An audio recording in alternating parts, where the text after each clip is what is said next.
Hey guys, welcome back to the channel. Wow, do we have something big to talk about this week? The BC United Party folding out of this year's election and throwing their support behind the BC Conservative Party. We're going to talk about this from a housing platform perspective. You guys know me on this channel. I don't really like to get involved in politics, but this is big BC news. It's going to have an effect on housing moving forward. So we're going to talk a little bit about that, and then we're going to talk about what's happening federally and how that might affect housing in Vancouver going into next year. Really quick before we get started, if this is your first time to the channel, my name is Hassan. I'm a real estate agent in the Vancouver area, and I make educational real estate content to help you on your real estate journey. When I'm not making videos like this, I'm helping clients just like you buy and sell real estate across the Lower Mainland. So if that sounds interesting to you, or you just want to chat with me one-on-one about your real estate situation, you can book me for a free call in the Calendly link below and subscribe to this channel so you don't miss a future weekly video. All right, so we're just going to hop right into it. The BC United Party, as of this past week, pulling out of this October's provincial election, putting their support behind the BC Conservative Party. There had been talks about a merger of sorts earlier this year between the BC Conservatives and the BC United, with obviously BC NDP being the incumbent, and actually gradually over the last few months, them seeing a lot of their support drop, and the BC Conservatives, you know, almost running neck and neck in most polls that you look at with the BC NDP and the BC Conservatives. There was a lot of pressure on BC United that didn't have a hope in heck of you know, winning the election, and a lot of people were thinking they were going to split a lot of votes going up against the NDP. So now they have officially pulled out of the election. They are supporting the BC Conservatives. At least a handful of the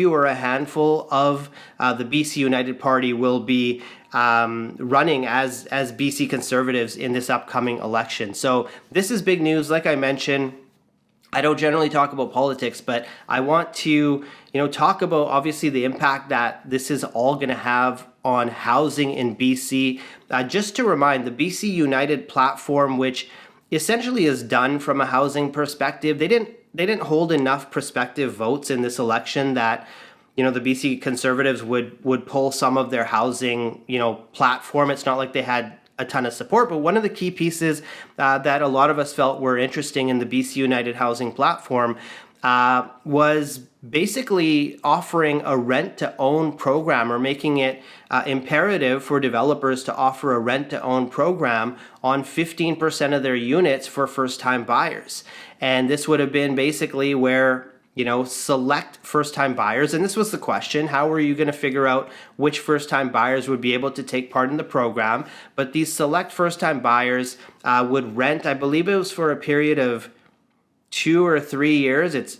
I'm losing it right now, but 2 or 3 years, and then basically the money that they've put towards rent would go towards the down payment. So outside of that, BC United was going to remove the property transfer tax up to $1 million for first-time buyers. So their focus was really on the first-time buyer segment. Again, their housing platform very unlikely to be adopted, I would think, in any way by the BC Conservatives. So, you know, that comes off the table, but now we have a really interesting conversation when it comes to housing between, again, the incumbent, the BC NDP. We know what they are doing for housing in this province. We know about the different legislation they've tried to place on, for example, Airbnb, short-term rental. We know about them, you know, I was going to say working with the municipalities, but not working with the municipalities to create more housing, but basically imposing their power on the municipalities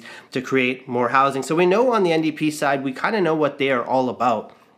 And on the BC Conservative side, which a lot of people are thinking, you know, they were gaining momentum in the polls anyways, and this is giving them more strength, obviously. And so now when we look at, you know, what the BC Conservatives are planning to do for housing, we don't know a ton about their plan, but what we do know is they're going to be much more focused on the development side of the equation, making it easier for developers to build. They're not wanting to come in and try and suppress demand and impose all of this, you know, legislation. And in fact, John Rustad, the BC Conservative leader, he was asked, I want to say a few months ago, you know, what do you think about the policies that have been put into place? And he basically said he would walk back at least some of these policies. He's not interested in. He's definitely not a fan of how the provincial government today's provincial government, strong-armed the municipalities when it came to multiplex, when it came to transit-oriented development, when it came to imposing targets on municipalities. And what we have to keep in mind with these targets is these targets are based on housing completions. And the truth and the reality is that municipalities, they have the power to approve housing, but they're not the one with the shovels. And so a lot of the municipalities, they look at that sort of strong arming and understanding their role within the housing spectrum. They look at it and they say, well, we're kind of in an impossible situation here because we're responsible now for the finished product. So basically the BC Conservatives they're not a fan of any of that. So we have really two opposing thought processes from a housing perspective. And that's why this election coming up, the fact that it's so close in the polls, it's neck and neck, I think it has the potential to have such great impact on housing in BC moving forward. Already over the last few weeks, we're seeing a lot of hot button housing issues. I just mentioned the Airbnb short-term rental restrictions. There are, lobbyist groups that want this to be a major focal point or a focus point of this election. I was reading an article the other day and it just highlights kind of one of the gaps when you take a mass legislation approach where you just drop a one size fits all, how it can unfairly harm a certain segment. You have, and this is an example, micro condos that are being built or that have been built in Victoria. You see some in the Okanagan that are just designed, for the short-term rental market. And so now you're seeing, for example, Airbnb, Victoria, you're seeing these micro studio condos. I want to say less than 350 square feet. I think it was around 300 square feet. Nothing that a long-term tenant renter is actually looking to rent in. And now, short-term rental restrictions imposed on units like that, they have to do the minimum 90 days. And in fact, these posts now on Airbnb are basically calling out the BC NDP. And they're saying, please vote for the Conservatives in the upcoming election. And, you got to feel, I know some people will disagree, but you got to feel for the people that have purchased in projects like this. They did not in any way believe that they were purchasing a unit and taking that away from a long-term housing, a true form of long-term housing for our community. They did not in any way think that they were doing that. They were very likely trying to make an investment into their future or their children's future. And here we are now, they have to put that unit for a 90-day stay, and nobody wants to rent that for 90 days. It's a hotel room. And so that's just one example. And so there's these lobby groups that want to, make sure that there's more focus being put on some of this legislation that has been dumped on the province, and they want to make it, more of an election issue. So it's going to be very interesting to see what happens on the housing front as we head to the election, October 19th. And needless to say, your vote matters. I think this year, very much so, your vote matters even more. So no matter what you do, no matter which way you're planning to vote, just get out there and vote, because I truly think it will make a difference and it will be very impactful. I mentioned that I wanted to talk federally about what's happening from the housing perspective, or what's tied into housing. The big thing that's happening federally right now is all of this talk about immigration, and how we've opened up the floodgates over the last couple of years of people coming in, putting pressure on locals, putting pressure on the local communities, people that were born and raised here that are struggling to get jobs, struggling to basically move themselves forward in this economy, struggling with housing, higher cost of everything, not enough supply for the demand. And so, there's a lot of reform coming now, finally, to immigration federally. And this is coming because of the public outcry over the last several months of the way things we were going just unsustainable and making it extremely challenging for Canadians. So the federal government now, and Mark Miller, immigration minister, coming out and basically saying, look, we're going to be looking very strongly at our PR program, our permanent residency program. They're going to make it much more difficult now for lower wage earners to be able to get their PR coming to Canada. They're also immediately, they stopped a program that they were going to have running until 2025 where visitors could apply for a work permit. So visitors to Canada come here and, they realize they want to stay here, they want to work here, they could apply while in Canada. That's done, taken off the table almost immediately. So big reform coming to immigration, so much pressure on the federal Liberals. If we look at it from a holistic perspective, I want to take us back, interest rates and housing and how, the pandemic basically threw a wrench in so many things. You had this global pandemic.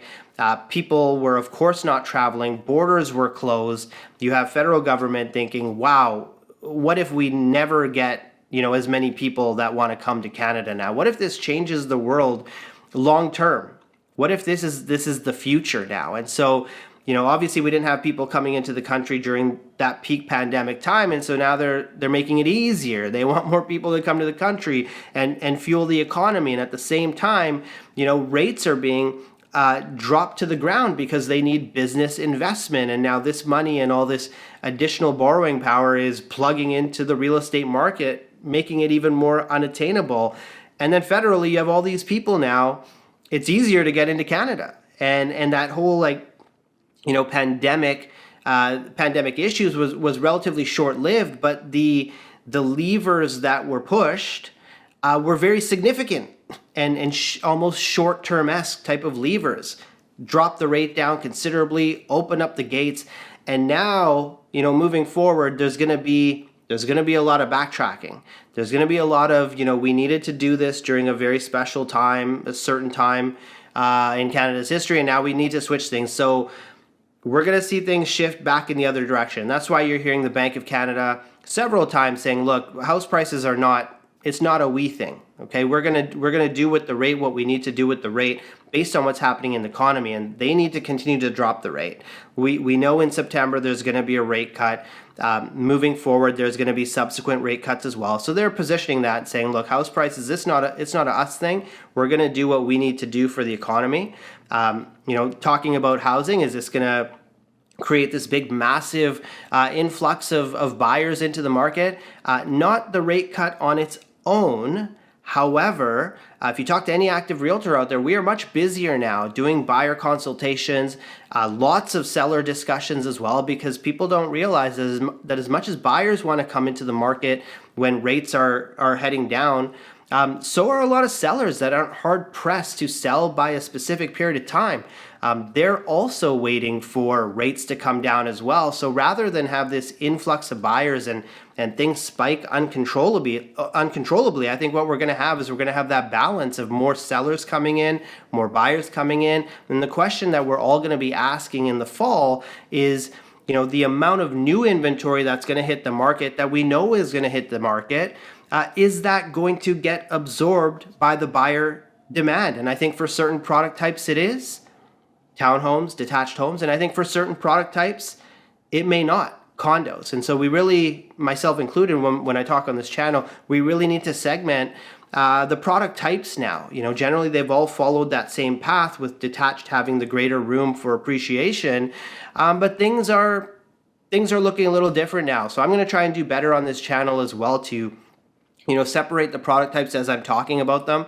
But man, is it going to be an interesting fall in BC. Like I said, get out there and vote. It means so much more than ever, I would say, and especially on the housing front. But that's what I have for you guys this week. I hope you enjoyed it. If you learned something from this video, please like the channel, perhaps share the video with someone else, and subscribe to this channel if you like weekly real estate content. And again, if you're in the Vancouver area or the Lower Mainland, you want to chat with me about your real estate situation, you can book me for a free call or just give me a call, send a text, shoot an email, whatever's easiest for you. But I really want to thank you guys for coming every week and watching this video. The channel has really grown, I would say, in engagement, and more people are watching the channel and commenting and sharing the channel with their friends. It really means a lot to me. So I just want to thank you so much for that. And thank you for watching again this week. And I look forward to seeing you next week.